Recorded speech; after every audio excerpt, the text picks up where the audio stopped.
Turn up the dive, feel the vibe, get ready to ignite. Untold stories in the airways, flying through the night. Experience voices, tales so bold. Streaming live, the truth unfolds.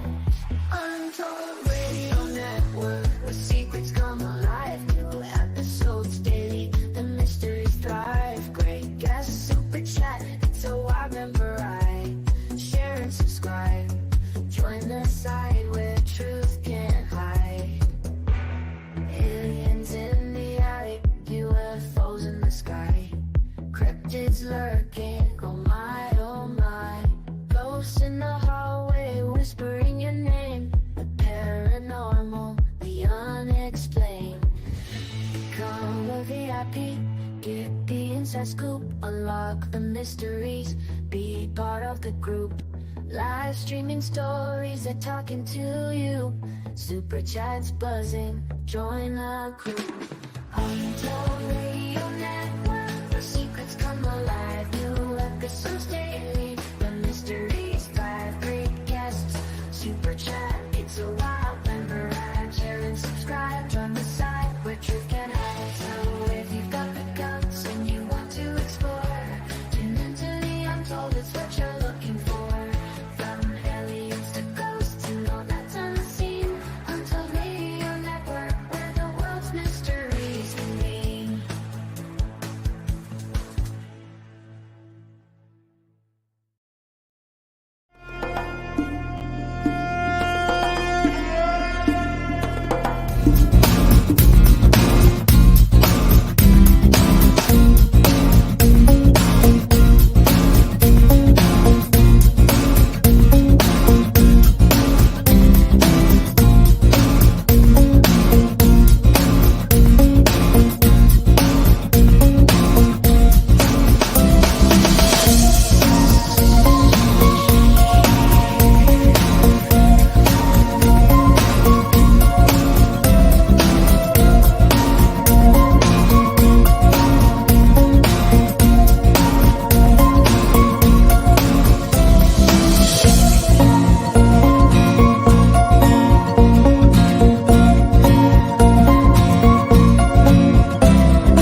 Good morning, monsters. Welcome to this week's episode of Monsters on the Edge here on the Untold Radio Network. We are live in studio today.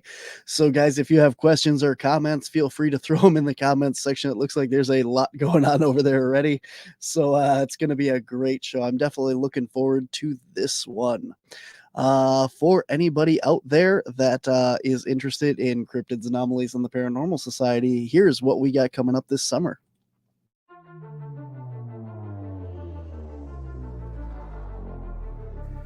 There is a hayfield in southern Wisconsin that some consider the epicenter of the strangest and most disturbing phenomenon in Wisconsin.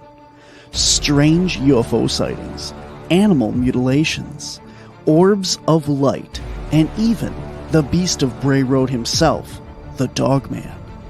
Now, the team from Cryptids, Anomalies, and the Paranormal Society seeks to find answers. They are determined to discover the secret of Lee Hample's hayfield.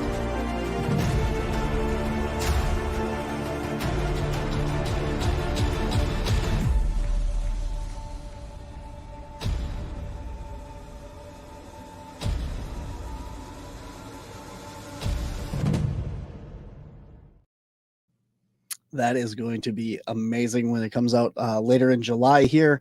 It is a expedition that we did out to Lee's property, which is basically like the Skinwalker Ranch of Wisconsin. There's all kinds of strange phenomenon, and our last expedition out there was no disappointment. So guys, make sure you check that out, like, subscribe, and share the Caps channel for all of that. And if you want all more of the Untold Radio Network, here's how. Hey, Untold Radio Network fans.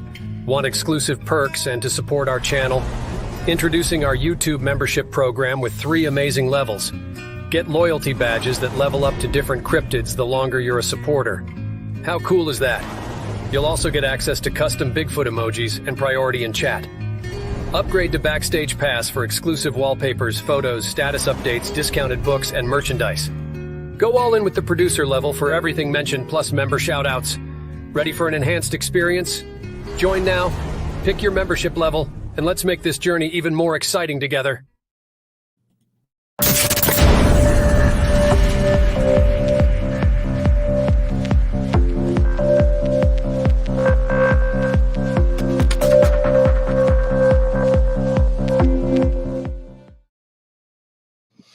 All right, guys. As I said, today is going to be an amazing show. I am very science-based, and I love the whole down-to-earth aspect of what we guys do out in the field. And so my guest today is known as the Squatchdetective. He is Steve Kulls. He is a prominent figure in the Bigfoot research. He is a dedicated investor who has spent years studying the elusive creature known as Bigfoot or Sasquatch. Kulls gained recognition for investigating and analyzing alleged Bigfoot sightings and evidence. He employs a scientific and analytic approach to his research, utilizing various techniques such as forensic analysis, audio analysis, witness interviews to evaluate the credibility of Bigfoot-related claims. He has been involved in numerous expeditions and field investigations, collaborating with other researchers and organizations to seek evidence of Bigfoot's existence. Kulls has also appeared in documentaries, radio shows, and podcasts, and has written 3 books to discuss his findings and share his insights on the subject. Throughout his career, Steve has has actively promoted critical thinking and evidence-based research within the Bigfoot community. He encourages fellow researchers and enthusiasts to approach the subject with skepticism and objectivity, striving for a scientific understanding of Bigfoot rather than relying solely on anecdotal accounts and speculation. Kulls continues to contribute to Bigfoot research, striving to uncover the truth behind this enduring mystery throughout dedication, knowledge, and investigative skills. All right. Ladies and gentlemen, please welcome to the show, Steve Kulls. Hey, what's going on? There's apparently a drinking game on my show. Yeah, there you go. That every time I mess up a bio and I stutter, they have to take a drink. So apparently it's a thing. So there you go. There's 3 sips so far, Lee says. Sounds like you need a stronger prescription. Yeah, no, I just need to wake up. I work till 7 in the morning and I take a quick nap and I'm back at it. So working nights is the pits, man. Yeah, well, it allows me to do everything I want during the day. So problem is you got no time for sleep. That's right. Yep. You learn it's fine if I don't sleep. It's when I take a little nap and then my brain is still trying to catch up with me. So you get up and your mind is completely ticked off at you because you woke up early. Yep. I'd like to blame it on that, but on the pre-recorded shows I mess up just as much. So I don't know if it's the sleep or not. Oh man. Okay, so again, today we are live in the studio. So if you guys have any questions throughout the show, put them in all caps because there's a lot of stuff going on in the comments section and I don't want to miss anything. So put it in all caps and it'll stand out so that I can get a good eye on it. But welcome to the show. Thank you. I am really excited to have you here. Like I said off air and stuff, I'm very into science and like the stuff that I've listened to you and talked or had about you and that is very science-based with your background and that and you are very analytical and thoughtful of what you do, and that's what I like. So that's awesome. Well, it's good to be back on the Untold Radio Network.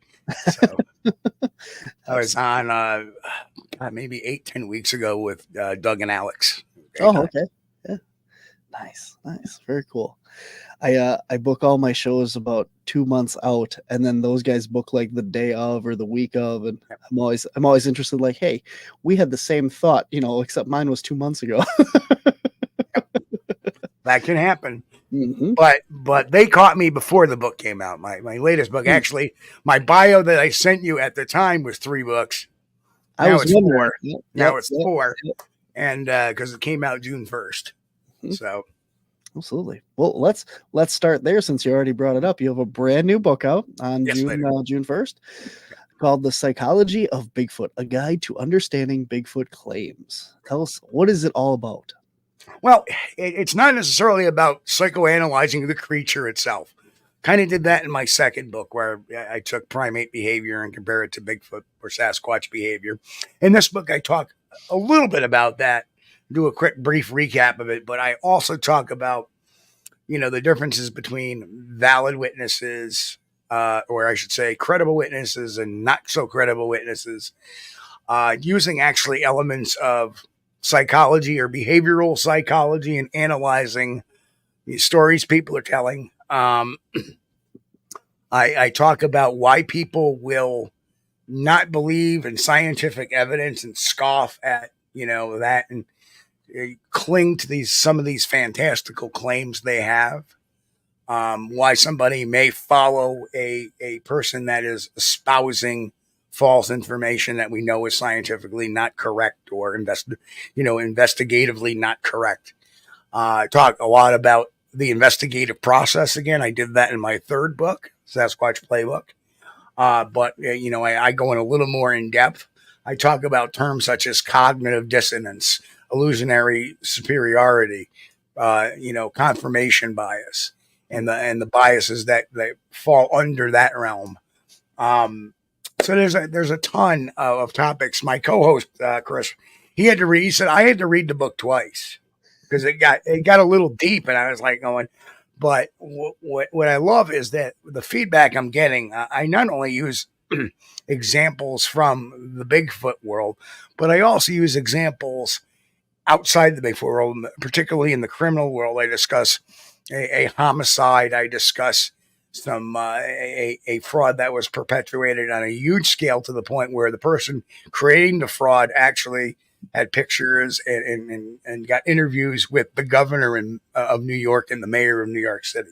So these little things that pop up kind of show relevance to how they apply to every day. And the beautiful thing about it is this book, you can take this book, although it's specifically about the Bigfoot mystery, you can take this book and still learn about things like people that make fantastic claims in ufology or people that make fantastic claims in the paranormal.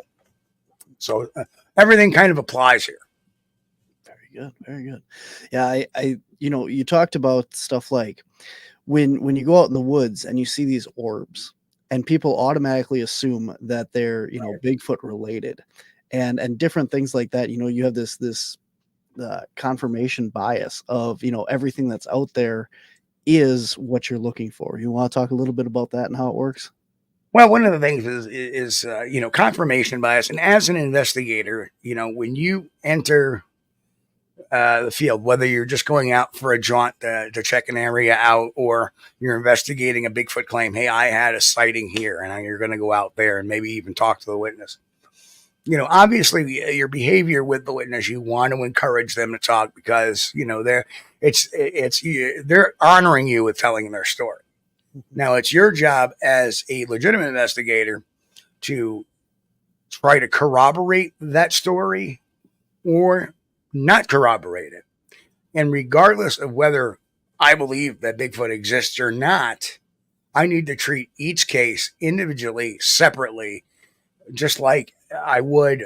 Hey, listen, here's this robbery at this store. When you go investigate it, did the robbery occur? That's question number one. A lot of people think that, investigators, their first job is to catch somebody. It's not. The first job is to see whether or not a crime exists. That's number one. Because there's a lot of times people will call investigators, will call the police, and they go out there and it turns out it's not a crime, right? It's just what they think is a crime that occurred.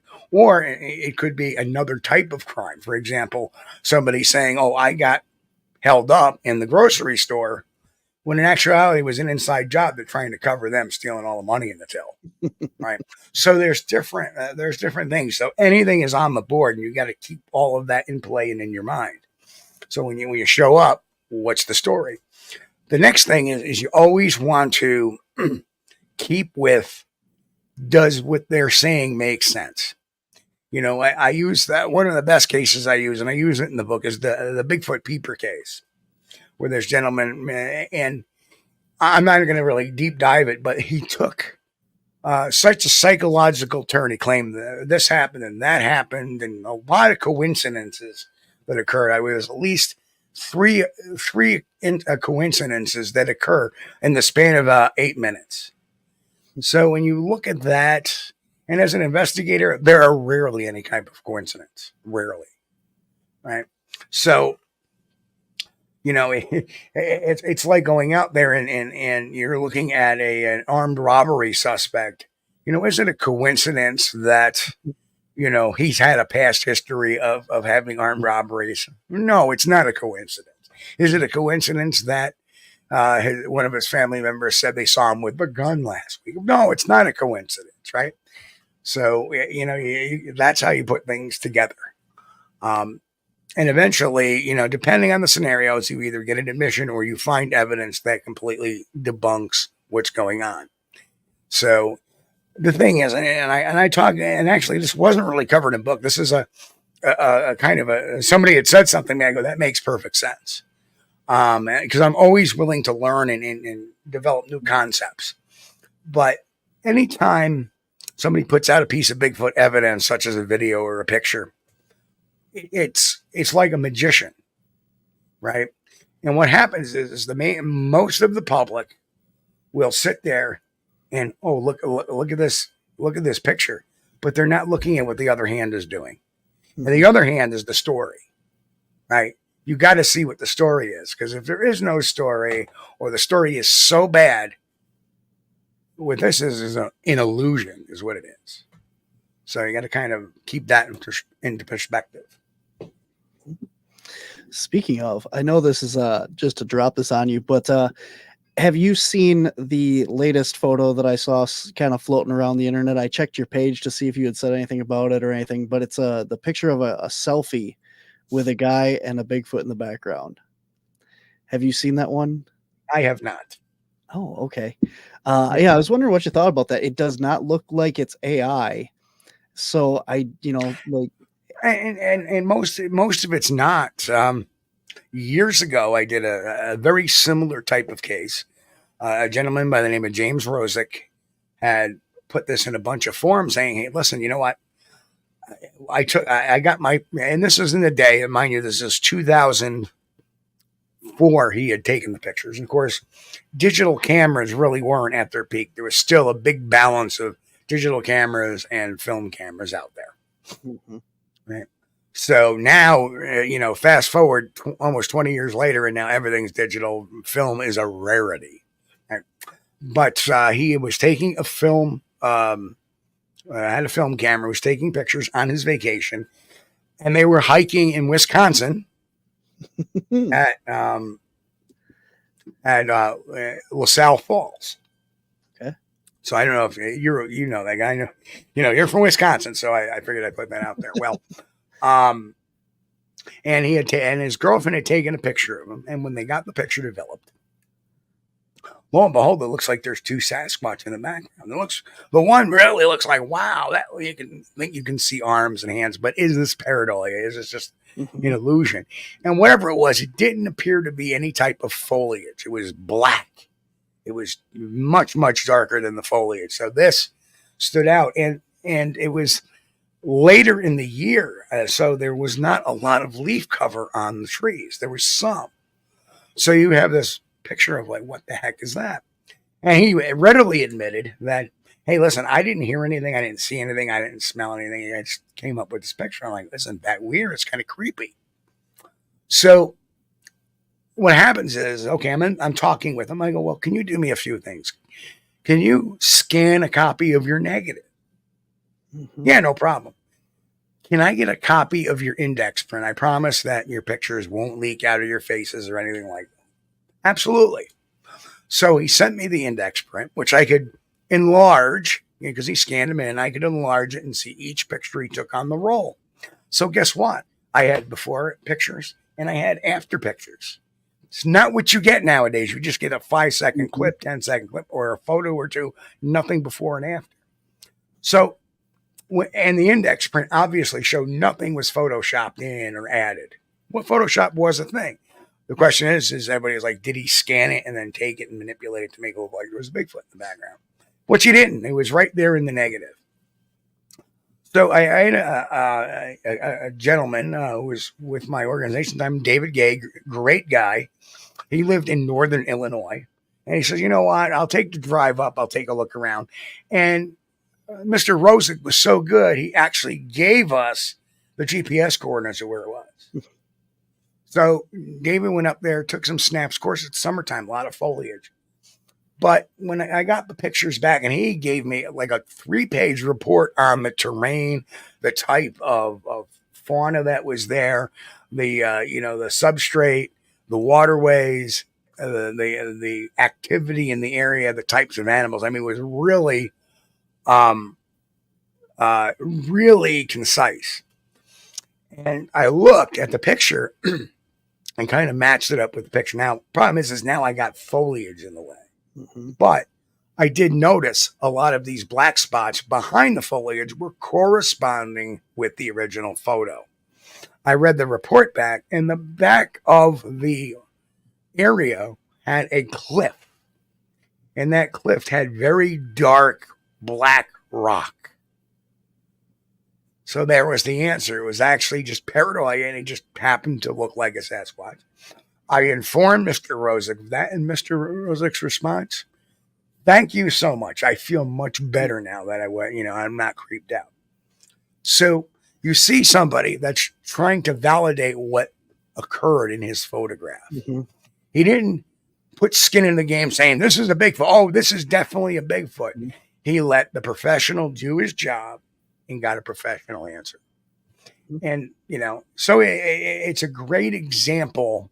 And people go, well, isn't that disappointing? Well, it is in one aspect, but every closed case you can learn something from. And we can use it as an educational opportunity or, a learning moment. And that's exactly what this is. See, paranoia can happen. Look how good this Bigfoot looks, mm-hmm. Right? So that was the case of the LaSalle Fall, Wisconsin photograph. Very interesting. Yeah, and maybe he's not disappointed. Like a lot of the times you talk about these people are, have a whole paradigm shift when they see or experience this. So here's this poor guy that's looking at this photo going, oh my gosh, what is behind me? Is that a Bigfoot? And he's starting to freak out. He's like, I can never go there again. like if these things are out there or whatever. And then all of a sudden you're like, oh, it's not a Bigfoot. It's just rocks. He's like, oh, thank God I can go back to my spot now. Right. Exactly. I feel much better that something wasn't stalking me or my girlfriend, and like I said, I can see each picture in the series. In fact, there was a picture of her in the same general area. We didn't see that thing because the camera was at another angle and didn't capture that particular, rock face in that particular angle. And Mr. he was really happy. And that's what people look for. We didn't blow him off as crazy. He was very, and that's how we do levels of investigation. If you got somebody,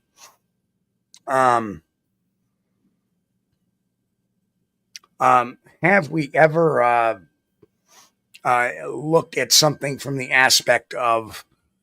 I'm sorry, I'm having a senior moment right now because I took my eye off. You look at the comment section. Look at the chat.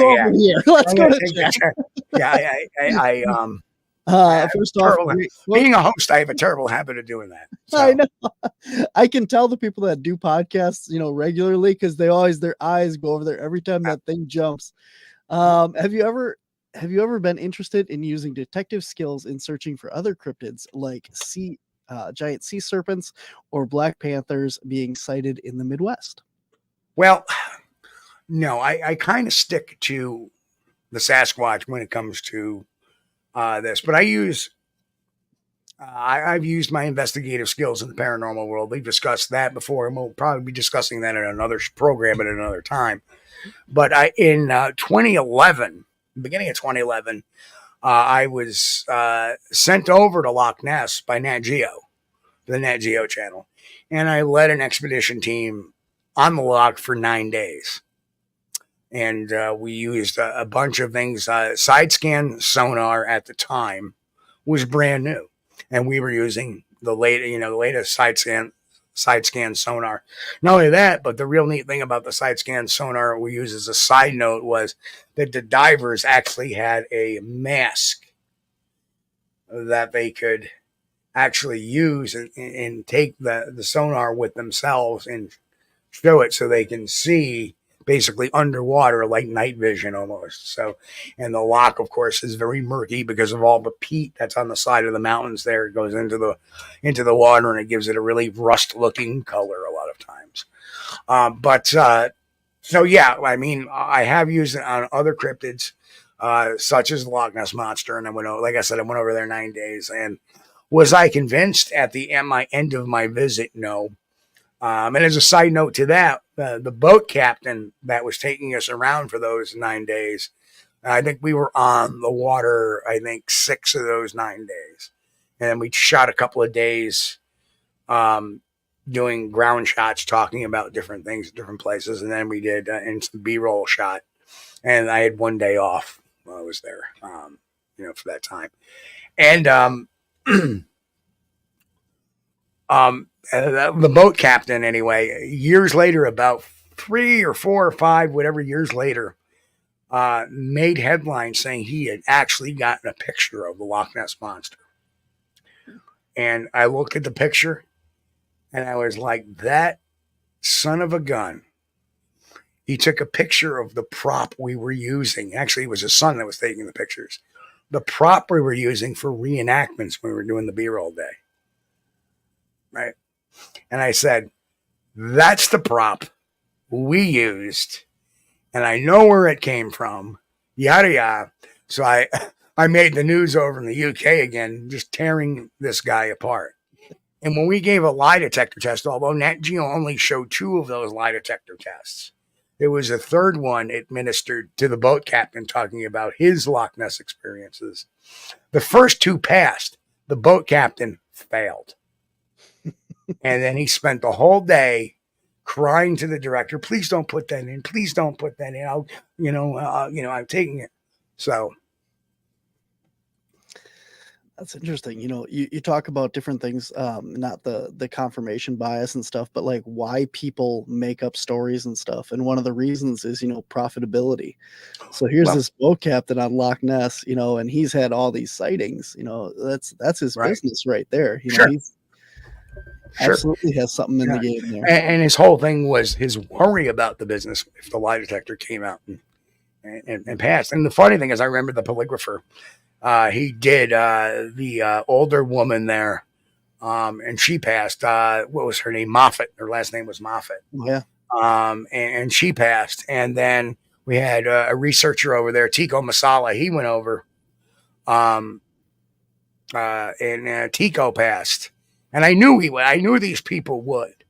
And George, the only one the boat captain was the only one I had some reservation on. And I remember David Bird, the polygrapher, who spent 35 years with Scotland Yard as an investigator.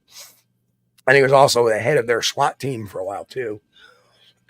He retired and he went to a polygrapher school in Canada, and it was an academy. So they learned all kinds of interrogation techniques and stuff to build up the polygraph. So I can understand why somebody, if they're telling the truth, would pass, and somebody who's lying would fail because of the lead-up interview. It's about that lead-up interview before the polygraph.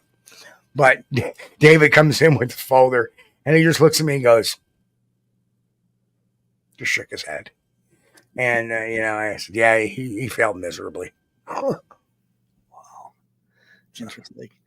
Well, you're a trained interrogator and questioner and stuff, and for detective and stuff like that. So when you hear all these stories, people are like, the skeptics will say that these people are making up stories and stuff. But when you've you know the things to look for in people. You can tell who's lying and who's making up these stories. So I'm interested not on the Bigfoot side, but have you ever got to interview any like Dogman witnesses, and what your thoughts on those things are? I have not interviewed Dogman witnesses. Okay. But I have interviewed paranormal witnesses. I have interviewed Bigfoot witnesses. And one of the things that I can tell you in a lot of cases of the Bigfoot witnesses, there's little nuances that I notice with somebody that's recounting some of these stories. And it's their breathing rate. Their breathing rate as they're retelling these stories becomes shallower, becomes breathier. You can almost feel the anxiety in their voices. Mm-hmm. Sometimes they'll have physiological types of reactions, like hair standing up on their arms. And that was funny. As a side note, I was talking with my late friend Joe Snyder and Leon Thompson, who is another guy who's a behaviorist. He is a professional behaviorist, and he runs a channel called Bigfoot Okanagan. And the three of us were just in a StreamYard chat room, not public or anything, just talking. And Joe and I are talking about each other's sightings, and all of a sudden I said something, and I'm like, ugh. And I raised my arm up. You can see every hair standing up on my arm. And those are the type of reactions I see from people like police officer Brian Goslin, who had the sighting in New York State on 8 Bear Road in 1976. He was within 15 feet of one with his gun drawn and flashlight on one of them. As it passed in front of his vehicle, he got out. You can see his reaction. The first time I really saw that reaction was in 2004, when I interviewed a witness that had a sighting in an audible and found tracks and all that. And he lived up in this remote part of Rensselaer County, New York, and was a hunter, had been there for 15 years, was a former Marine who did 2 tours in Vietnam and was a truck driver. And something scared the bejesus out of this guy. So that was my first inclination of like, man, this guy saw something. So when you interview a Dogman witness, obviously you would look for the same things. But when it comes to Dogman, I truly, and this is me, because it does not anthropologically make sense about the legs. I believe it's either one, people are seeing a Sasquatch that they are misidentifying.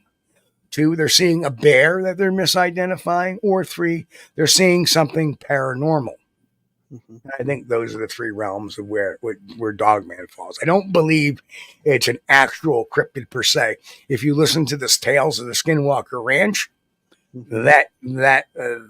the dire wolf, or this, that particular Dogman or whatever you want to call it, doesn't appear to be an actual. It's kind of partially physical, but it manifests and it disappears. So to me, and I know the folks at the ranch that own the ranch, they were pretty. They worked the land all their lives, so they can track things. It's actually a lot easier in substrate in that type of environment in Utah to track something than it is per se in New York State or New Hampshire or any of the places where there's heavy forested areas. Definitely. Yeah. For those of you listening and didn't know, we just had a Jennifer Steckel on last week, who is talking about dire wolves and how they are definitely not dogmen. She's seen a dogman, and she's worked with, they're working to breed back the species of dire wolf itself. And they're very canine. They're very large canines, but they're definitely quadrupedal and not bipedal. So, and again, like you said, there's no scientific evidence to show that these things could walk upright like that. At least the wolves and the canine species that we are aware of and have evidence of. Yeah, mechanically, it's not conducive for walking bipedally. Mm-hmm. Quadrupedally, fine. Bipedally, no, it'd be falling all over itself. Absolutely. All right, guys, we are going to take a really quick break here, and we'll be right back. We are live, so if you have any questions for Steve, here's your opportunity. Get them in the questions or in the comments section. Put them in all caps, and we'll get to them. We'll be right back. Show your support for the Untold Radio Network family of shows and join in on the conversation by using super stickers and super chats on YouTube. Got a question you want answered? Ask it live via a super chat and get real-time responses from our show's knowledgeable hosts and guests. Help keep the Untold Radio Network shows running strong. We need your support. Send your super chats and stickers now. Awesome. I want to thank everyone that's out there listening that are Super Chat members. I know we got a bunch in the comments section, so thank you very much for your support. We are talking today with Steve Kulls. He is the author of the new book, The Psychology of Bigfoot, A Guide to Understanding Bigfoot Claims. It's an absolutely fascinating conversation. I would love to talk to you about, I think you're up in New England area, correct? I am about 30 miles north of Albany, New York. So I sit about 30 miles from the Vermont border, 30 miles from the Massachusetts border, and believe it or not, about 125 miles to the Canadian border. Awesome. So very, very squatchy territory up there. Yes. And the amazing thing is I can drive 5.5 hours west and still be in New York. Wow. So, let me ask you these questions then. So, do you have a specific research area that you go out and work in your area? And if so, what have you found as far as, what have you learned? What have you determined that you think you know about behavioral, group sizes, territorial areas, family groups? What have you learned out there? Well, a couple of congruent things. First, that understanding how they live and, their behaviors within those areas, the territories, home ranges, foci, activity areas, that's all square out of primate behavior and a lot of research based on Jane Goodall and others, Dr. George Schaller. So that's based on that, the types of behaviors and what kind of behaviors we should expect. Whoops, losing my ears here. So what actually happened was in 2000, very early, I started in this in 1998. And in 2000, I was running a little grassroots website called the Adirondack Research Organization, ARO, A-R-O. And it was, like a local looking at Bigfoot in the Adirondacks, particularly in the area of, the northeastern Adirondacks. And I had gotten an encounter report of a man and his wife who walked off a trail in part of the Adirondack State Forest. They had gotten off a trail about a quarter of a mile, got down by a creek, and they were admiring the creek. And something began to scream at them, roar at them. And he goes, listen, and he was anonymous for a long time. His name is John Weitzel, but he unfortunately passed away back in, was it 2012? He passed away. Very young. He was in his mid 40s when he passed away. But he had did a lot of government work. Some of his stuff, some of his graphic art is in the Smithsonian. He did a lot of work with diving underwater, and he helped produce this and did a lot of the underwater photography and animations for a documentary called The Last Rado. Not Bateau. A Bateau but a Rado is a gunship. There's nothing but cannons on this thing. And it was sunk at Fort William Henry in Lake George. But anyway, he had been coming up to this area all his life. He grew up there. And he says, I've never heard anything like this before. He goes, this thing was like, ugh. He goes, but there was a bass to it. It was so loud. He goes, it rattled my chest. He goes, I could feel it in my lungs. He goes, so my wife and I decide we better get out of here. So we start making it back up to the trail, and the thing in intervals would scream again at them. And then out of the corner of his eye, he could see something paralleling them, shadowing them, giving them an escort out. And he could catch it. There's dark figures moving from tree to tree, kind of using trees as cover, basically, just not anything overtly either. It was just kind of like moving from a tree and then off to another tree and then off to another tree, and every once in a while bellowing. And then they finally got to a point where it stopped and they got out of there and they got out of Dodge. So that has become my research area because for whatever reason, even before I had done all that, I mean, it would still be about 8 years before I started getting into primate behavior. But I knew, damn, this sounds territorial. It's being very aggressive. It's giving them an escort. It's obviously not happy they're there. So I was like, this is territorial. This is where I want to be. And so over the years, I kept going up to this area and investigating the area. And I employed a couple of tactics. I knew primates are understand people, remember. They remember things. They remember sight. They remember sounds. They remember smells. They remember tastes and feeling. So all their 5 senses, they remember. So every time I would go out there, I would always do, a couple of whoops. Just the curiosity whoop you would hear from like a whoop, from a gibbon or a chimp or and I would do that a couple of times and I would enter the woods and do whatever. All of a sudden, about 2010, weird things started to happen. I would give a couple of whoops, set up my little camp, even though I may not be staying overnight, but I would set up a camp and same area. And and then we'd start hearing things like walking. Like, what's that? We would go out and move back. This was before I had a lot of technology. I mean, it's 2008. FLIRs were super expensive. Night vision was even expensive at the time. And at the time, there was really no way to monetize. I don't think, GoFundMe and stuff wasn't even a thing back then, nor was YouTube monetization unless you had 60 million views. But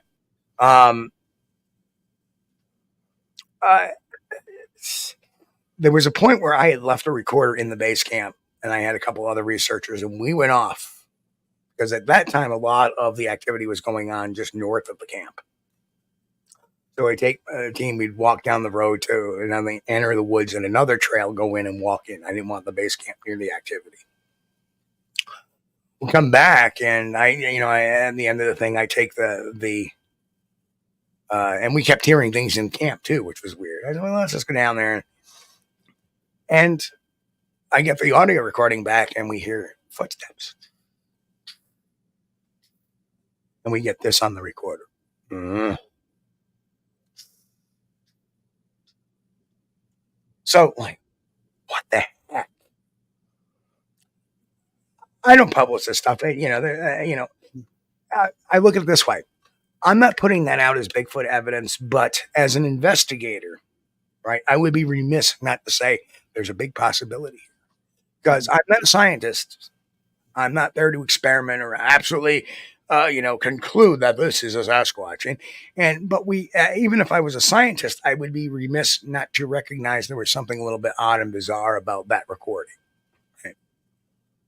And again, investigator, there is no coincidence. And it just so happens there's not been one, but at this point in time, about 3 years after John's sighting, there was another Bigfoot sighting in the area as well.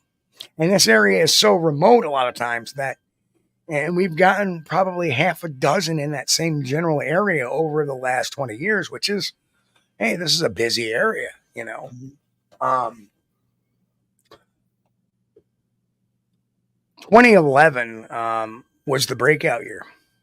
That year, for some strange reason, we weren't hearing one thing walking around us, not two, but we were hearing 3.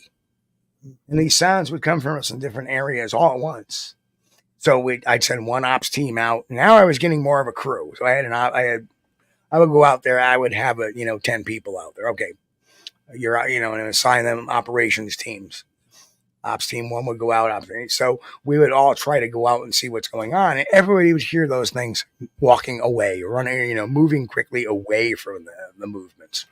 We would come back to camp and it would come back, almost like this game. Right. So we were all in our camp debriefing one evening, October evening. And I love October. Our busy times of year usually from about mid-July, end of July through the first week of December. That's the busy area for Sasquatch activity in our area. And we're all debriefing, and of course, if anybody knows me, I love practical jokes. I won't do practical jokes that, on a scene, but I will, I'm quick-witted sometimes. Sometimes I'm dim-witted, depending on my mood. But we're all sitting there and we're having a good time after we debrief. And we're having some really good conversations, and everybody was having these little minute experiences, seeing eye shine. I had a rock thrown at me earlier in the evening. In fact, the guy with me was Gary. He heard it as well. He was seeing, he caught eye shine. It was red eye shine. I caught it as well off of the. So again, not using any types really of heavy night vision equipment or thermal imaging. We didn't have that available at that time either. So everybody's doing it. Now we're starting to eat. All right, we're catching our break after doing this for 3 hours. Let's everybody get in. Let's eat. Let's debrief a bit. And we'll go back out for another few hours and repeat. So everybody's eating. I said, you know what? My headlamp's a little dim. I'm going to go out and get some batteries for my headlamp. Right. I go out to my car, which, there's a little maybe 50-foot trail, 75-foot trail to the roadway, rural dirt road. There is some utility poles because way down about 4 whatever miles down the road, there is this little cabana that used to be there, and it used to be like this little inn. So there's utility poles that run throughout the dirt road, through all these acres and acres of woods. So I got to my car, get the batteries, close the door, light up a cigarette. I'm like, take my flashlight out, shine it downhill, which is to the north, which again, which is where a lot of the activity, that's where John and his wife entered the trail, was that lower trail. And in 2003, there was a gentleman that was sleeping in the parking area, which there's a little parks where you can put 3 or 4 cars on both sides of that road and down that area. And he was sleeping in there, and he woken up at some point in the night. He had to urinate. So he was going to go out to use a tree, and he opened his car door and hit something. And he looks down, and he sees something hairy, like a hairy foot. And he's like, what the heck? He looks up, and there's one looking right down at him. And when he looked up at it, he just turned around and walked back into the woodline. No lie. The guy said, I closed my door, and he goes, I got the bleep out of there. Right. Understandable. Yeah. And it just so happened to be right at the trailhead where John and his wife had entered. Mm-hmm. And nobody knew this information at the time either. It wasn't like we ever advertised that position. That whole area didn't really get any public acclaim really until 2008. It got a little bit, they kept it secret. And then when Small Town Monsters came out, it came out a little bit more, which I think the first time they were up there was 2019. So, and there have been people, locals that had caught wind of what's going on, because obviously when you see a lot of footers coming up the road, sometimes we advertise, like my car's covered with the Bronco's covered with all kinds of stickers. But back then I really wasn't. I was kind of incognito, but other people necessarily weren't, or they would see done a couple of interviews up there with the local news, and occasionally the local news truck would come up. So locals knew about it, but not so much a lot of, people that would come in from out of state that would watch the Bigfoot. So as I turn around, I shine my light uphill, which is south, standing next to the utility pole. There it is, big black silhouetted item, dark orange eyes looking back at me, reflecting obviously from a tapetum lucidum in their eye. And it was standing about 8 foot right next to the pole, almost like using the pole kind of to silhouette itself. And it was blinking at me. I could see the eyes blinking. And they were large eyes. And that's why I can understand why people think they may bioluminesce, because we have eyes that big and they're reflecting back. It looks like they almost have beams of their own, but they really don't. It's just the reflection of light. Mm-hmm. If you shine a powerful enough light against a mirror, it's going to reflect it off the mirror. Mm-hmm. So I stood there for like 40 seconds, and finally I was like, I just shook the light a little bit. It turned and it walked into the woods.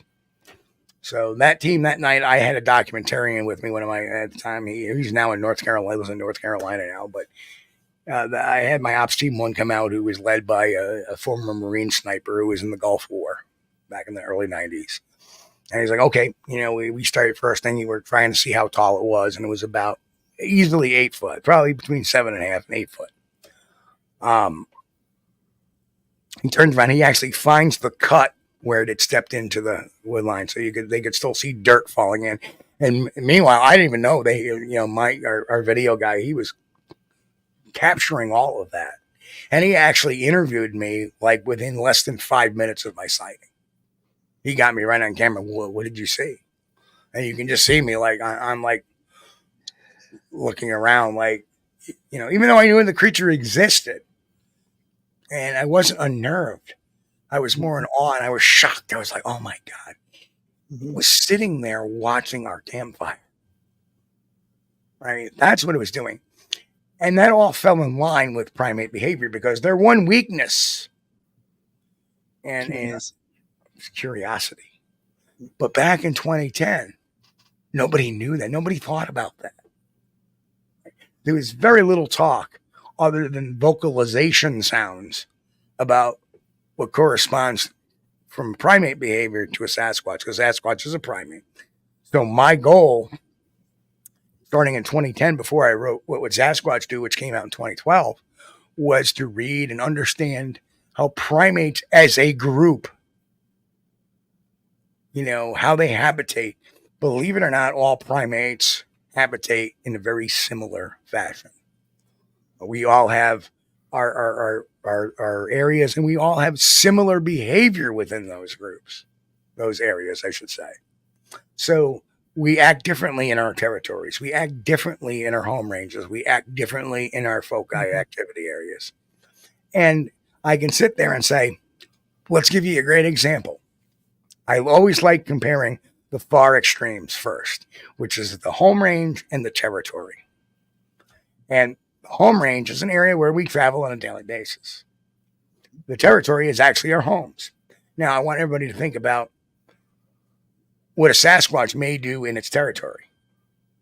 It's going to get cantankerous, right? It gets a little aggressive. Well, what happens if a strange animal walks into your house? You may not kill it. For example, think about a bat. People try to shoo them out, or a squirrel gets in the house, or a chipmunk, and everybody's trying to shoo them out. They're not trying to kill them most of the time, right? They're just trying to get out, right? Very aggressively, almost panic-stricken. That's a funny bat story. I remember I was sleeping, and for some reason we got a bat in the house. Didn't know. And the office assistant here, he was just maybe 7 or 8 months old at the time. We could hear him moving around. He's looking. And it's pitch black in our bedroom. I can hear. And I open my eyes and I see this shadow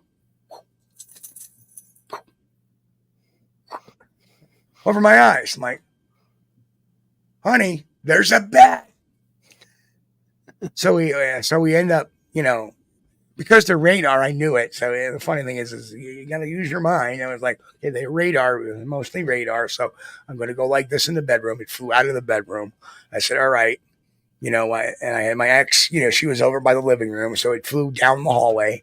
I said, let's open the door to the hallway, which leads out into the backyard. And we're like that down the end of the hallway. He turned around right out. But funny bat story. But again, it proves my point that when a strange animal gets in your territory, you're gonna provoke it to get out. Mm-hmm. Now think about the home range. We're driving down the road, you see somebody, you may see a dog or something. But if you see a strange animal on the side of the road in your home range, what are you gonna do? You're gonna go the other way, right? You're not gonna confront it. I'm out of here. There's a rabid wolf in the neighborhood, or a rabid fox in the neighborhood. We had that happen here the other day. Somebody thought they saw a rabid fox. Everybody went in. Everybody went in the house. But what did I do? Well, that comes on my property. I'm going to plug it. Difference between home range and territory. Right? Mm-hmm. Think about a Sasquatch walking on a trail and it's home range. Or crossing the road. It just keeps on going. Sees something. Oh, hey, it's up. Gone. Right? Home range behaviors. Now, where it gets tricky is the foci areas, the activity areas. And think about it in human terms. You know, our foci areas are malls, places of employment, schools, theaters, eateries. Well, how do we behave in those? Depends on what the activity is. Stranger comes into the mall, or even a strange animal. Hey, not my problem. Whatever. I'm going to do the same thing I do in my home range. I'm going to go the other way. Strange animal walks into a school. Oh, we better get... So the same behavior is the same as your territory. Mm-hmm. Right? Depends on the activity that's being done. And this is similar amongst all primates. Not just us, but the gorillas, the chimpanzees, the orangutans, the macaques, the lemurs, and yes, Sasquatch too. That was the basis of what would Sasquatch do. Awesome. You make very good points. I'm just enthralled with this conversation, man. We have a question here I want to get to, and we are coming up towards the end of the hour here. So if you have any other questions, make sure you get them in before the end of the show. We want to make sure that we cover everything. So now is your chance. Put them in the comments section. Catherine would like to know, what are your thoughts on the different species of Bigfoot, such as a type A, a type B, a type C, and so forth? Well, what is the basis that there's a different species of Bigfoot? Mm-hmm. We haven't even proved one yet. Now we're trying to prove different types. I think the wording may be wrong there. We're not looking at a different species. We're looking at differences. We're looking at physical differences. And I dare say we have Caucasians, African Americans, Latinos, Native Americans, Polynesian, Asians. So tribal Africans, like pygmies. So, and we're all the same species, because primates can be very, very diverse. So I don't believe there's a type A, type B, type C. I think it's nonsensical. It's somebody adding fantasy. Well, there's got to be different. Well, what's your basis on that? Where's your scientific basis on it? Where's your investigative skill on that? Just because it looks different, people look different. You know, are we a different species than an African American or a Latino? Or no, we all have the same DNA running through our bloods. What we have is some DNA in our systems that differ, that are a different type of mutation, such as the pigment of our skin. And that may be because of evolutionary changes, that one particular race. So what are my thoughts on different races of Bigfoot? Very well could be. Different species, not at all. Very good. Very good. All right. Attitude, behavioral, temperament, reactions, and yes, appearances. I don't know if that's a question. Is there a question in there? I saw it was all caps. I pulled it up and I went, Sounds like me. Attitudinal, behavior, temperamental, reactions, and yes, today an appearance. Calling you out. Oh, man. I think you kind of, I don't know where this is. So if you got a question there, put it in there and we'll come back to it. But I think you kind of touched on this a little bit with your last statements and stuff. But I was interested, being that you're trained to look at behavioral situations and stuff in humans and reactions and stuff. When not to anthropomorphize the Bigfoot. You're using one of my words. Oh, I love that word. Yes, very much. But not necessarily to do that, but what have you been able to study, like, as far as like what they do, their behaviors, Can you relate that and understand that more, being that you're able to understand how humans and possibly other Yes. primates can do? Yes. For example, I think after a while, I think when we had the 3 and they lasted for, the funny thing is the follow-up year, 2012, there was only 2 that we kept hearing around us. And then finally 2013, it kind of fell off for a little bit. And only recently now are we starting to get more activity. We got one, I was with Alex Petikoff last September, and we got probably one of the best vocalizations we'd ever gotten. And it was just a simple whoop. Unprovoked. Well, it was kind of provoked. I was whistling and using my voice again. So what I think happens is, just like the chimps would recognize Jane Goodall and the gorillas would recognize Diane Fossey. After a while, you keep coming back and gaining their curiosity. They hear this noise, because I would do this every time going in and wait. And then I would go in. Now they're looking and they see you and they, oh, we know who this is now. He is not a threat. Mm-hmm. So they'll go in. So what I think was going on in 2011 and 2012 is 2011, I think we had some younger ones. And they were having fun. They were playing. They were just, that was the way of getting kicks. Remember, curiosity. We're the Sasquatch's television. Primates need mental stimulation. You ever notice chimpanzees and gorillas? They're sitting around a lot of times. But what are they doing? They're watching. They're observing. They're looking. So they have some type of activity going on. Ever see a dog that'll sit there and sleep by itself and just go? Right? Our minds are big, larger, so they need more stimulation. Mm-hmm. So again, that's their weakness. So I found it very, very early on. Curiosity is their weakness. I found that, and I find that, hey, in 2012, my second sighting was fleeting, very quick. And it was a juvenile, 5 to 5.5 feet tall. We were shooting America's Book of Secrets, I think. It was 2012. Yeah. I'm trying to, well, whatever. We were shooting I'm pretty sure it was America's Book of Secrets. Nat Geo was up filming us in 2013 or 2012. And I'm just trying to get my train wreck of thought together. Juvenile. Yeah. Yeah, I'm not going to make any comments about last week.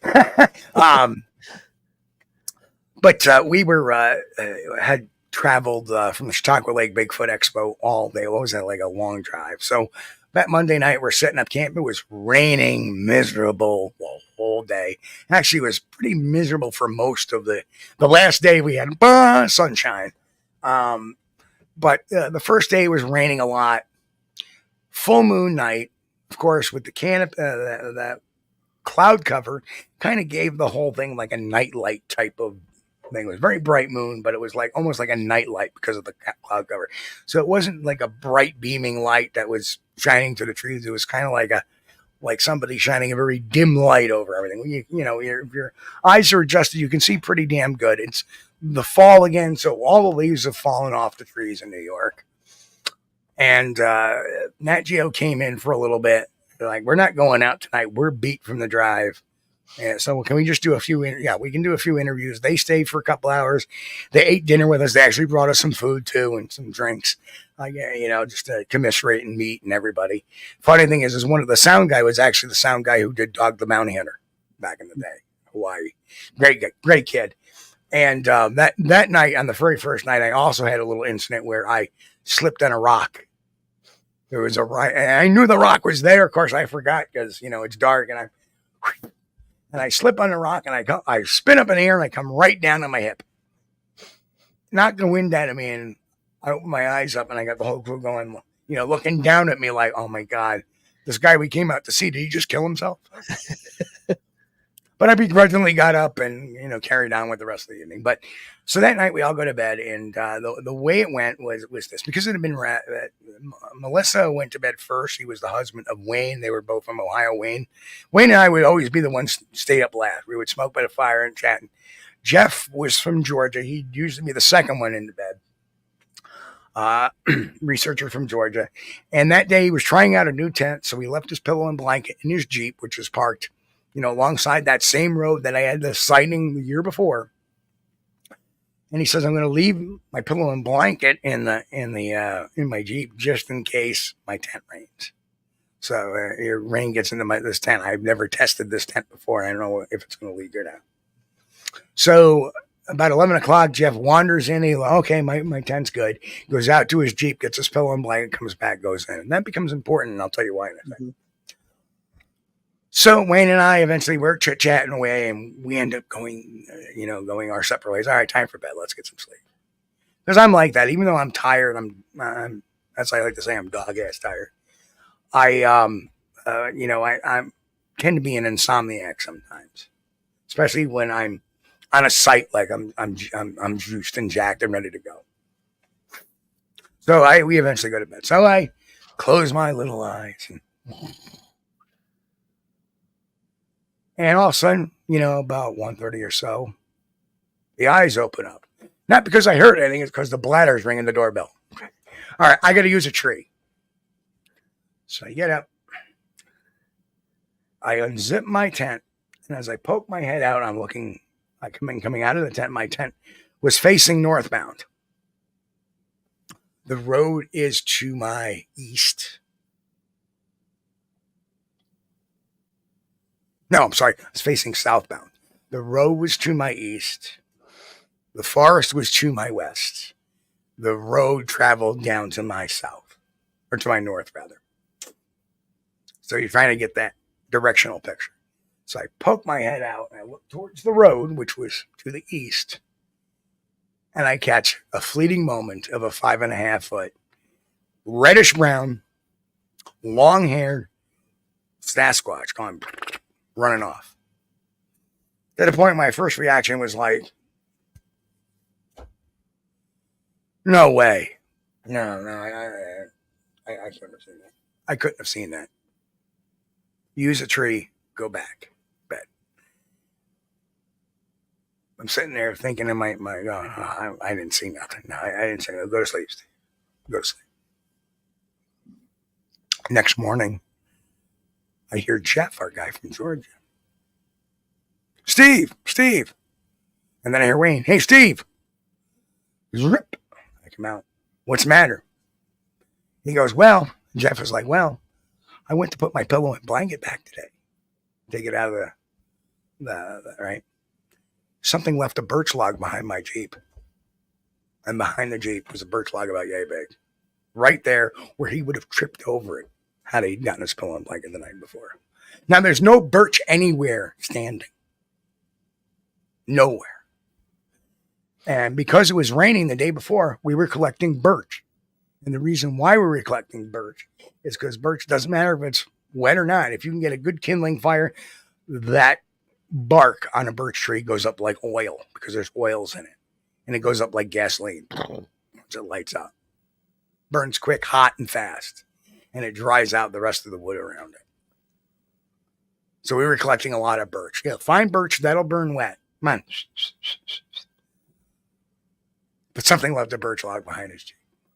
And I was like, well, I didn't want to get anybody up in the middle of the night last night, but.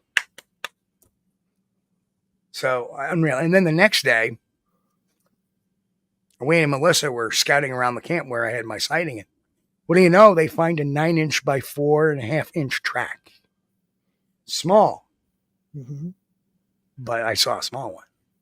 5-toed. They cast it. They took that back to I let them take. They wanted to give it to me. Nope. You can't. You found that you cast it, George.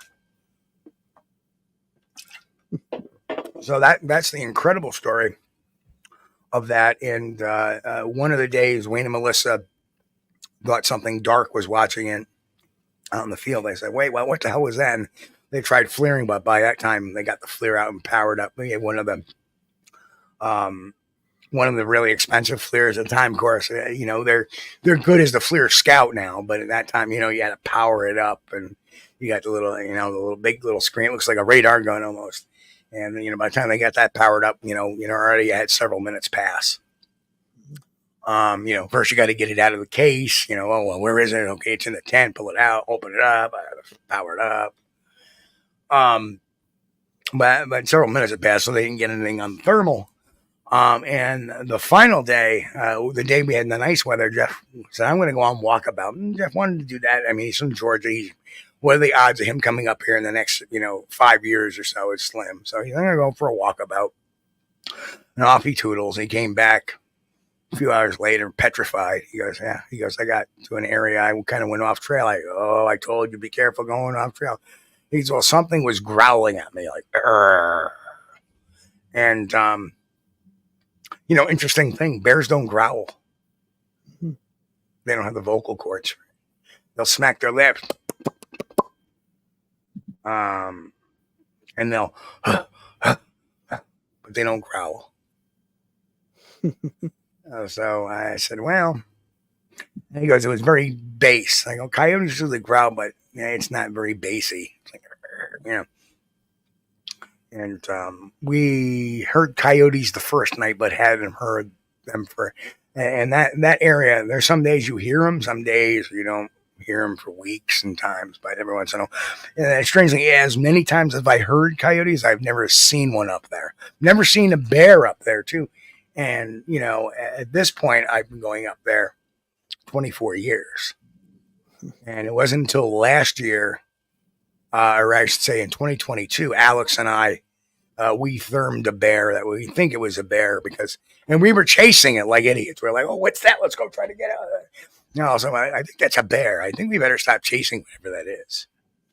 Now, black bears are normally, they're like, scaredy cats most of the time. But, you keep chasing them, eventually they're going to get ticked. You might get their temper up. So. Interesting. We have a couple more questions here. What do you think about the collected DNA that shows maternal DNA contains Homo sapien DNA? Oh, you mean the DNA study that was not peer reviewed, that failed the peer reviews, and that the scientists said they were published in this journal, but the only reason why they were published in the journal was because the mainstream media found out the week before she bought the journal, which is very disingenuous and dishonest. Again, if you listen to people like Professor Kevin Hart, Dr. Jeff Meldrum, anthropologist Kathy Strain, who says that it's kind of an impossibility that in the time scale anthropologically that this would be a hybridization. If you talk to Professor Kevin Harter, who will tell you that it's a fascinating idea, but the problem is that hybridization does not span 15,000 years, and it may span for about 1,000 years, maybe 2,000 years, but then after that it becomes an entire entity of its own. So it's not a hybridization that lasted 15 years. And then finally you have Dr. Haskell Hart, who basically showed who is an actual he's a molecular I think he's a molecular biologist, whereas Dr. Melba never worked on a primate as a veterinarian, never worked as a human being because she's not an MD, and was never a geneticist. In fact, in 2021, I believe, could be 2022, she was very famous for testifying in criminal court about animal DNA matching up to that. In 2022, the commission in the Texas Commission on Trials disqualified her as a expert witness and cited her for professional misconduct and negligence in conduct because she misrepresented court testimony in a murder case. And she failed to get certification, claiming she didn't know about it, but she failed to get claimant notification when she full well knew about it. And I have that report somewhere in my files. It's actually like a 6-page report. And at the end of the report, they hereby find her guilty of professional misconduct and professional negligence. That's the person who ran the DNA study. And there's plenty of in that study. And one of the biggest things was the Justin Miha sample, which if you knew the back channels to that whole DNA study, that was going to be the centerpiece because he had seen it. He had shot it dead. And we have the angel DNA here. Whereas Smeha and a couple other, and I believe it was Bart Catino, I think, that if my mind is correct, they actually took another piece of the sample and tested it with Brian Sykes, Dr. Brian Sykes. And Brian said, no, sorry, this is a black bear. Your DNA is black bear. And that's why Smeha was calling her a fraud at the time, because she had led him to believe that it was this DNA containing Homo sapien DNA. No, the Homo sapien DNA in that is contamination, is what that is. Is that there is a primer that's used that she patented, that she sent along with the samples for these laboratories she claims to have used. So she was using the wrong type of primer. She patented the primer and sent that primer along to other labs. And of course, if you're using the wrong primer, of course your results are going to be the same, right? Because it's the wrong primer. It's skewing the samples. It's biasing the samples towards a result. So that, that's how I understand. I'm not a DNA expert, but I can tell you the most disingenuous thing we've seen is the fact that she highly monetized this. So she was putting money in her pocket at all times at the time. She was asking $2,500 for a sample. And in turn, you have no rights to that sample to talk about it. It's your sample, but you can't talk about it. You can't tell anybody about it. You're under an NDA. Well, why am I paying you if I'm under an NDA? I mean, it's a very draconian type of agreement. Why? Because she was saving that for her big day. And then we, of course, we have the whole, her lying basically to the mainstream media, saying we were published. Oh, we were published. Wait, well, of course, you think that would fool the mainstream media for a second? Like, some science writer, somewhere's going, I never heard of the De Novo Journal. What the hell is that? And they start looking it up and like, well, let's call the journal owners. Hey, did you? Oh, I'm sorry. I sold that yesterday, last week. Well, who'd you sell it to? The same doctor that published the subject, doctor that published the study that's now claiming she's published, despite every single peer review coming back incorrect, including peer review from geneticists. He claims, oh, well, all these labs came up. Well, where is these lab scientists coming out in your favor, coming out and making a statement? Instead, what we get from her is your typical. One term we should realize very quickly is something called illusionary superiority. She feels because she's tested DNA that she is above everybody else, including people that have tested all sorts of DNA for many years before her, that had some having a background in the science of DNA. That's something we call illusionary superiority. So the whole thing is if you're sitting there poo-pooing the saying, oh, Steve is just full of baloney. That's not true. Listen, if you believe that, look up cognitive dissonance. Because you believe something so badly, you're going to take the facts and just ignore them. And that's the whole basis. And that's why people believe in things that aren't factually correct. Or there's, you're in with the wrong crowd. Of course, everybody go, oh, yeah, she's right. And of course, there is no grand conspiracy against, the creator of that project. It was just her own cognitive dissonance. How am I going to spin this? And how am I going to make some money? I'm going to start a new project. And this time we're going to look at Dogman and more Bigfoot and all this other stuff. When in actuality, why pay her, that money to do that? And donate money for her to do that when there is a fine project at University of North Carolina with Dr. Darby Orcutt, which is 100% free, which is getting sent to specialist scientists, geneticists for the DNA, forensics experts, forensics doctors, if they need to split that DNA, among many other other scientists in disciplines such as anthropology, biology, probably even historical scientists. So ecologists, stuff like that. Very good. Yeah, I was going to ask you if you, yeah, I was going to ask you if you were aware of Darby. Obviously, I'm sure you were, but yeah, being that we were on that topic, so very good, man. Awesome. And then Catherine here has a follow up to that. She says, "Sorry for using the incorrect words. Some people report straight or square teeth. Some reports more canine teeth who have a short temper." So nice. And Catherine, no need to apologize. That's all good. In fact, I'm glad you said that, and I'm glad you made that wording, because it may set some distinctions among people that have been mislabeling that as different types of species rather than different types of races. So I'm glad you actually did that so we could bring that term out there. And I appreciate you've been asking some great questions. And report straight, square teeth, which, guess what? Square teeth are primate teeth. Mm-hmm. And some report more canid teeth. Well, guess what? You know, of course, my teeth are all old and you know, bad history. But you know, look at your third set of teeth in from your two front teeth. They're pointed. That's why we even have canines. And depending on, for example, have you ever seen Christian Bale? The actor Christian Bale. His canine teeth are more pronounced than other people.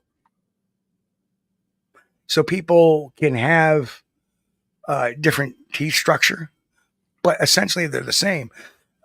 Some of the Sasquatch, maybe they do have canid teeth. You know, and again, sometimes there is something I talk about in the book that the more you press a witness to come up with something, the more the mind is going to fill in the gaps. Mm-hmm. So that's why it's very important to get a witness right on, because what happens when they start thinking about it, slowly what we call is the bias creep coming in, or memory creep coming in. And now all of a sudden they said, well, I don't remember what the teeth look like. And, oh my God, I'm thinking, well, wait a minute. I know a gorilla. They have canid teeth. And the next thing you know, they're saying it has these very pronounced canines, right? Or they may say, I mean, it looks a lot like an orangutan. So all of a sudden now they're assuming that the kind of less canid teeth as Sasquatch. Maybe it's a combination of both. Maybe there are some that have some pronounced canines. Maybe some don't. It could be a racial thing. You know, if you look at some biological differences amongst all the races, and there are, this is not bigoted or biased, but some people are more robust in areas than others. Some people have different eye shapes. Some people have different, pigment in their skins. Some people may have straight hair. Others may have curled hair. Some people, even within the same species, have diversity. Like in particular areas, some people may be blonde, like the Scandinavian countries, or red, like in the Irish Celtic areas. So, when looking at an individual trait like teeth size or eye color or even color of the hair or even sometimes even length of the hair, it can mean a lot of different things. You know, some people say, well, how come the Bigfoot in the Northwest are more robust, but then you go diagonally and look at the skunk ape and they seem to be a little smaller. And I keep forgetting the name of that law, but there is a reason for that. Huh? Bergman's Law. Bergman's Law. That's right. I don't know why I can't remember that. I used to have to with that too. Hey, hang on. I got to get my shippy cup. Hang on. No, anyway. Bergman's Law, which is, depending on, climate and stuff like that. But I'll give you a great example. I love making this example. The average Korean, the South Korean, is 5'9" tall. Average South Korean. Very nice diet, robust diet. The average North Korean is 5'7".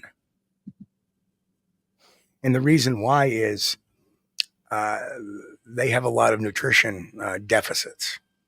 Mm-hmm. So, I mean, you look at that example, and that's literally something that's controlled by diet, nothing in development, nothing to do with my buddy over here watching Rufus, George over here, my office assistant. I read that, hey, he is supposed to get puppy food until he is 2 years old. A lot of people cut the puppy food off after, well, he's big enough now. He's a year old. I'll give him regular dog food. You're not supposed to cut the puppy food off until 2 years because that's when they develop. And believe it or not, he was the biggest one out of his litter. He was the only one colored that way. He was supposed to be the runner litter. He turned out being the alpha of the litter because I was giving him, puppy chow and giving him that rich nutrient food. And he's smarter than any dog I've ever known. I mean, it's the first time I've ever had a dog that I've done that. And he is unbelievably smart, temperamental, and a bit sarcastic at times. No, and that's being very anthropocentric of me. But because we know dogs can't be sarcastic, but it's fun. And that's another thing that happens to people in this field is between anthropomorphism and anthropocentrism. We a lot of times think that, a Sasquatch is mentally superior than us for whatever reasons by giving it all these magical abilities like being able to teleport or being alien beings coming off of UFOs or the new system, the UAPs, or they can mind speak or they can telekinesis and all that other stuff when there is not one no scientific fact to back up any of that. Matter of fact, this kind of covers both the portal jumping tool using, because number one, Bigfoot's never been seen using fire. So it's amazing they can use a portal, but they can't use fire. They've never seen creating a manufactured tool other than some rudimentary tools that we see chimpanzees and gorillas and orangutans use in other areas, right?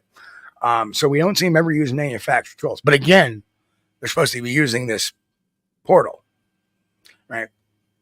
Oh, trouble. I think somebody who came up with the idea originally was watching Quantum Leap far too much.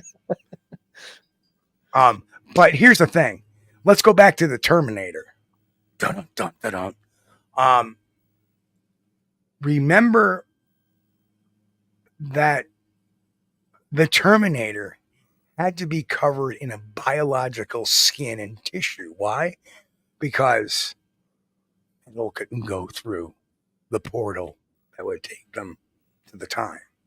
That's why they had to be covered, right? And they were naked, right? They couldn't carry any jackets or any weapons or anything like that. Well, that's what a Bigfoot must be to jump in a portal, because who in their right mind would come to a violent environment and hang out in the woods? Why are they hanging out in the forest doing nothing? But they can jump through portals? Hell, if I was Bigfoot, I'd portal my butt up to Miami Beach. Right? But instead they portal into some of the most roughest, toughest areas that are filled with chiggers and maggots and gnats and mosquitoes and black flies and deer flies and leeches and ticks and fleas, parasites.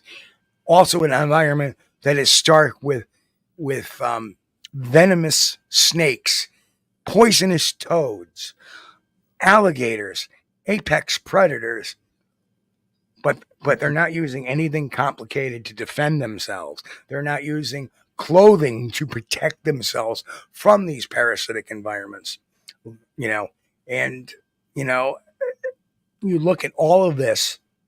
So it's kind of fantastical if you think about it, that it wouldn't use all those things to protect its sensitive skin, because we all have skin, because we're a primate. They have hair, not fur. You would think that they would use a little protection if they could. But I always say this about the whole alien type of thing. People that believe they're an alien.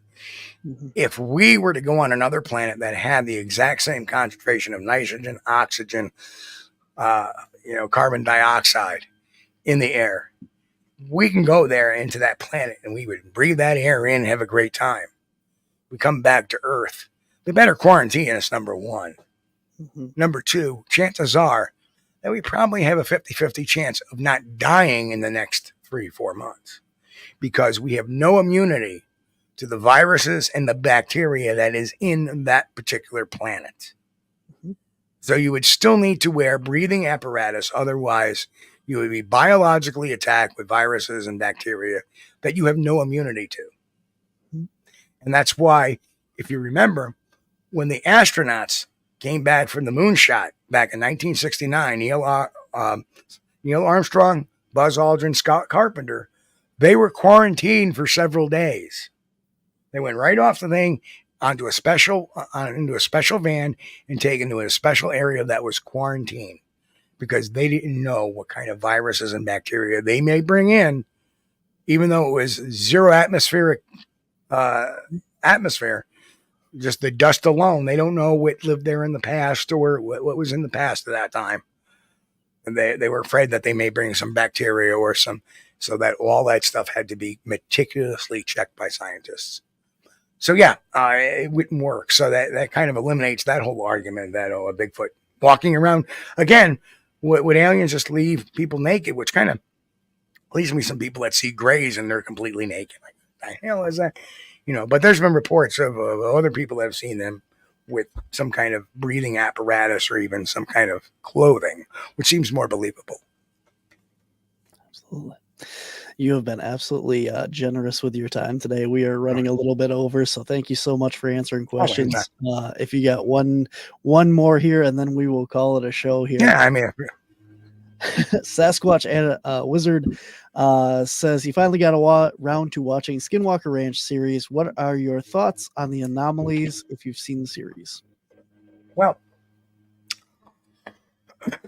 I always take caution with any TV series that, how much hype is there on the show? So one of the best things you can do is listen to some of the lectures by Dr. Travis Walker, I think his name is. Travis Taylor. I knew it was something.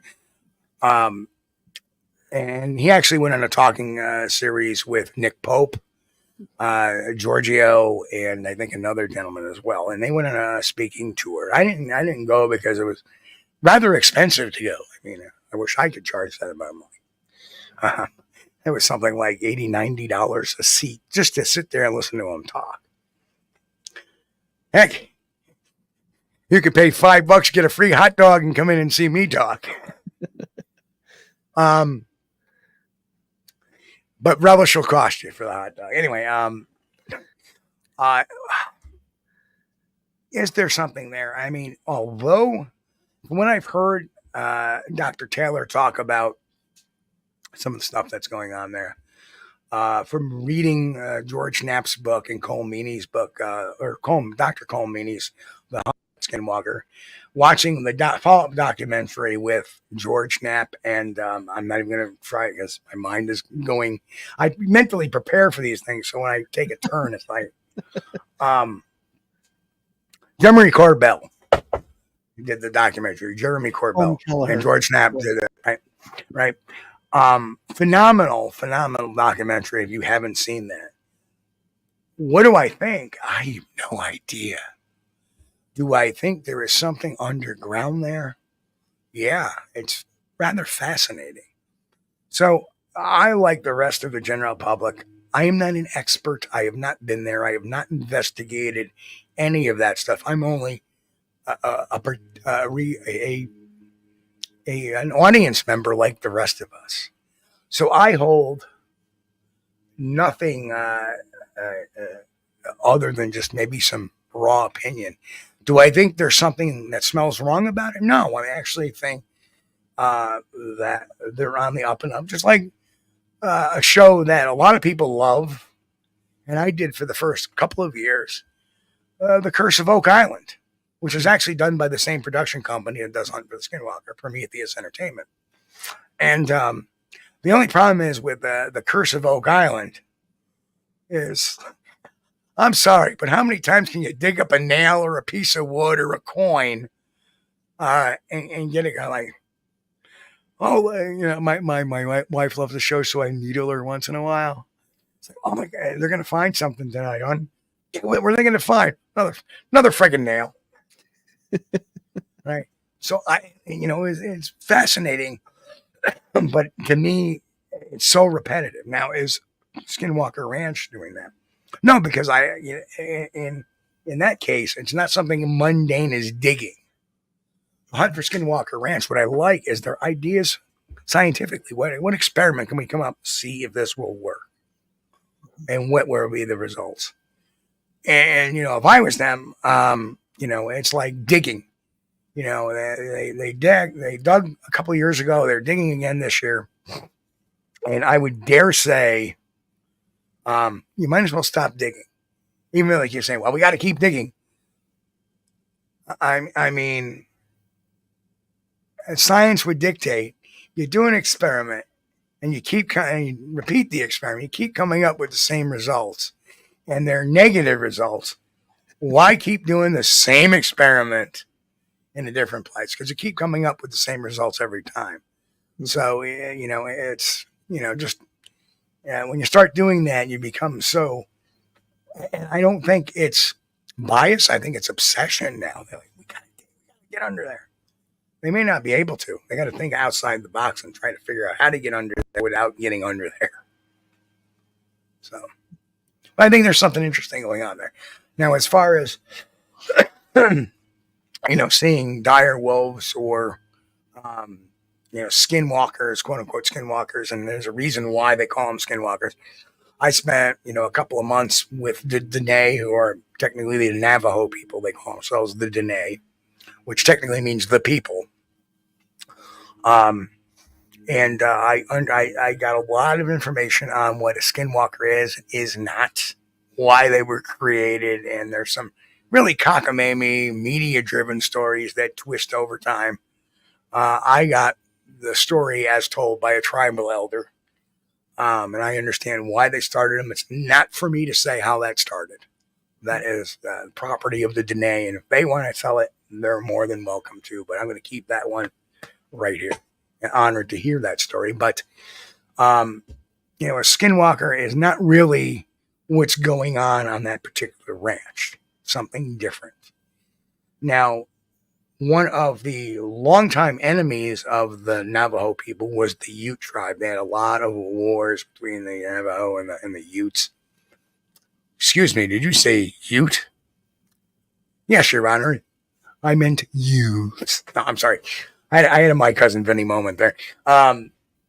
But they had a long-standing, but the Utes also believed in skinwalkers. So that's why it kind of, and of course, the ranch is in Ute territory.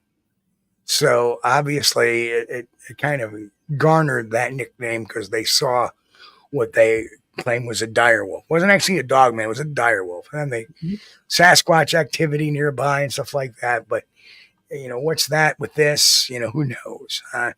Most of the activity you hear is either this dire wolf type of activity, cattle mutilations, UAPs or UFOs, and paranormal activity. Rarely do you hear anything Bigfoot going on in the ranch. I have yet to find a Bigfoot sighting in the ranch other than an anecdotal passerby comment by George Knapp saying that there's been. So hopefully that kind of explains a little bit about Skinwalker Ranch. We got time. I'll take one more question. You want to do that? Do we have another question? Thank you for coming on. That was a good one there. Good guest. Another good show. Another thank you for diving into the experiments and stuff on the show. Just a lot of thank you and for coming on and stuff and good work. Anytime, guys. Great questions. Great questions. And if you're not subscribed over on my channel, come on over YouTube at SquatchDTV. So that's awesome.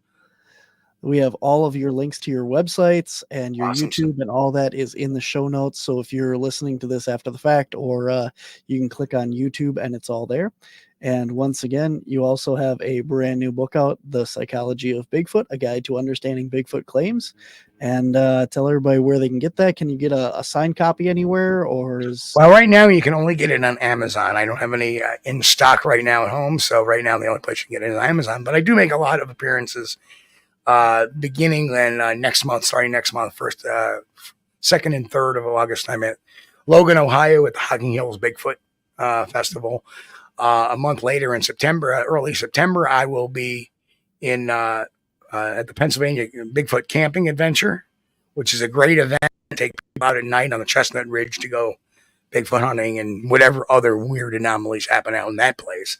And then at the end of September, I'll be at the Whitehall Sasquatch Calling Festival up in Whitehall, New York, which is my home turf. And I actually MC the calling contest, which is a lot of fun. But you can get signed copies there. If you buy your copy on Amazon, bring it up there. I'll gladly sign it for you. So very good. Very good. Anything else as far as anyone just listening? Where can they get a hold of you, and what is your website, etc. of those things? Sure. So my two websites are squatchdetective.com and squatchdtv, all one word, just squatchdetective.com. You can get obviously on any of those sites, you can get links to everything I'm doing. You can get contact information. You can send me a contact form under the contact tab, and you can click on to where the YouTube site is. If you just go to squatchdetective.com, and you can meander on over. And I try to keep some articles and stuff updated on there now. But most of the information now is coming out on YouTube, unless it really needs to be something that's broken down.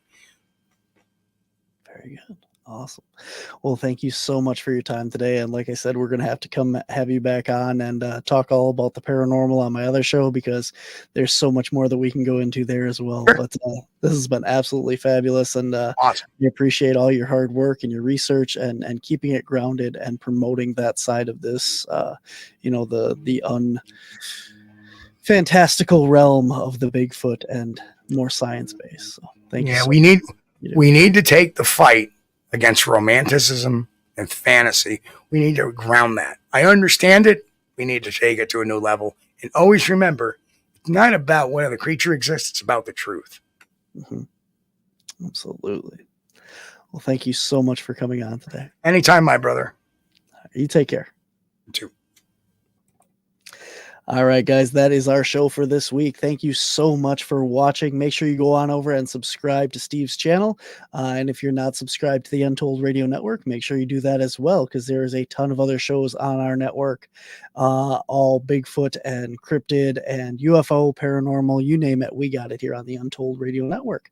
Coming up next week here on Monsters on the Edge, we have Tom Cantrell is coming back on the show. He is an amazing guest, and he has been on the show before. This time he's coming back to talk about some of his more weird encounters with the creatures. So it's going to be a fun time. Looking forward to that one next week here, Monday at noon Central Time. And then this Thursday coming up, it is the 4th of July. We are pre-recorded. We have Dr. C. Michael Scroggins is coming on to talk all about the science behind the paranormal, electromagnetic fields, vibrations, and frequencies, and how that all relates to the paranormal. So it is going to be a fascinating show that is coming up this Thursday on the Paranormal Spectrum. So guys, until next time, thank you all for watching. Thank you all for tuning in, and I'll see you on the edge.